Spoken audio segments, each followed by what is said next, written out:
Normalmente, pastores, aquilo que a gente tinha falado na aula passada da teologia liberal, pastores de igrejas liberais não ligam para isso, entram para maçonaria.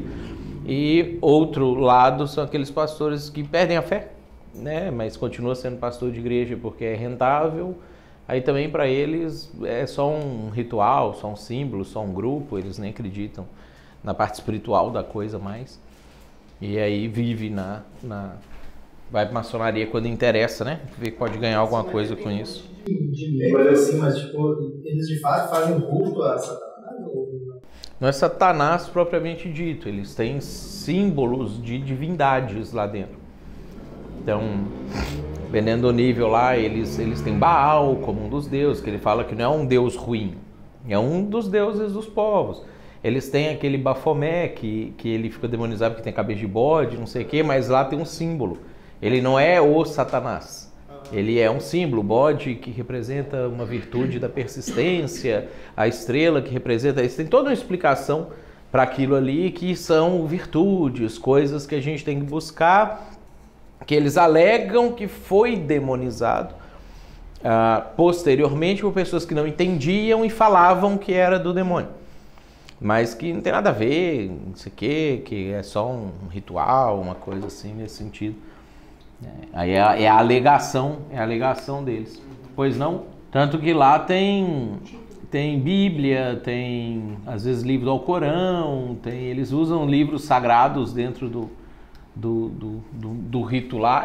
Aquele da pirâmide lá, né, do olho que tudo vê, para eles é tipo Deus, que é o Deus de todas as religiões, que é o Deus do cristão, que também é o Deus do muçulmano, que também é o Deus do budista e não sei o que. A ideia de que existe esse ser superior, que cada religião chama de alguma coisa, e lá pode ter um ecumenismo, né? Uma união das religiões e coisas nesse sentido.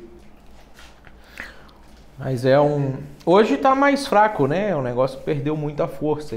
A maçonaria já foi um negócio mais forte e mais influente no mundo, e de mudar governos, mudar coisa. A própria história do Brasil é totalmente entrelaçada com a maçonaria, né? A maçonaria que impulsionou a proclamação da independência da República. Dom Pedro I era maçom, o José Bonifácio era maçom, eles que organizaram para isso acontecer. Depois a maçonaria estava envolvida na proclamação da República em 89, né? O Marechal Deodoro era maçom, as pessoas que estavam envolvidas ali eram maçons também. Eles conversavam sobre o positivismo de Augusto Comte, da França. Era uma das coisas que eles conversavam aqui no Brasil, tanto que colocaram ordem e progresso na bandeira, que é um lema positivista, né, do Augusto Comte, por causa dessa construção maçônica da época deles lá. Então, esse tipo de coisa, os maçons estiveram envolvidos na Revolução Farroupilha, né? Tem vários símbolos maçons na bandeira do Rio Grande do Sul. Então, você vai ter esse tipo de... vai ter esse tipo de relação. Hoje ficou mais fraco, perdeu o impacto que tinha anteriormente. Eles dizem que remontaria à época de Salomão. Então teria uns 3.000 anos, quando Salomão foi lá no Egito para casar com a filha do faraó, que ele trouxe de lá e ele construiu, e Quirão, que era o rei do Líbano que ajudou a construir o templo, era maçom, e eles começaram a irmandade ali.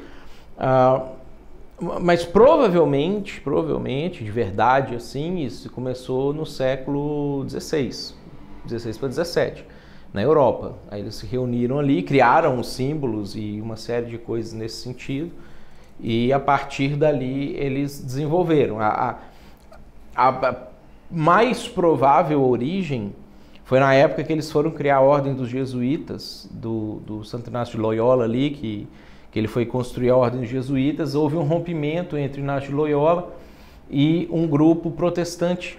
E aí o grupo protestante que estava sendo perseguido pela Igreja Católica, estava da Inquisição e etc., começou a se unir e fundou a maçonaria, que aí eram os pedreiros livres, né? Os construtores livres, que é o que significa maçom. Aí eles fundaram essa ordem e começou com um crente, para poder se proteger. E aí eles foram, como o judeu também era perseguido, o feiticeiro, né, que era gente de outras religiões, também era perseguidos, etc. Eles foram aceitando todo mundo que os jesuítas e a Igreja Católica perseguiam, e aí, para agradar todo mundo, foi inserindo elementos das outras religiões dentro dos rituais deles e falando, esse símbolo para nós aqui pode ser esse aqui para vocês, e aí foi construindo toda essa história, e aí construiu um mito por trás, a história. É a origem mais provável dessa situação. Então, já foi mais forte. Tanto que em países católicos ela era mais fraca do que em países protestantes, né? Nos Estados Unidos foi muito forte, Inglaterra, aí depois perdeu. E se você gostou dessa resposta e quiser estudar com a gente, acessa aqui embaixo o link para você poder estudar junto com a gente, fazer o nosso seminário. Vai ser um prazer ter você junto com a gente.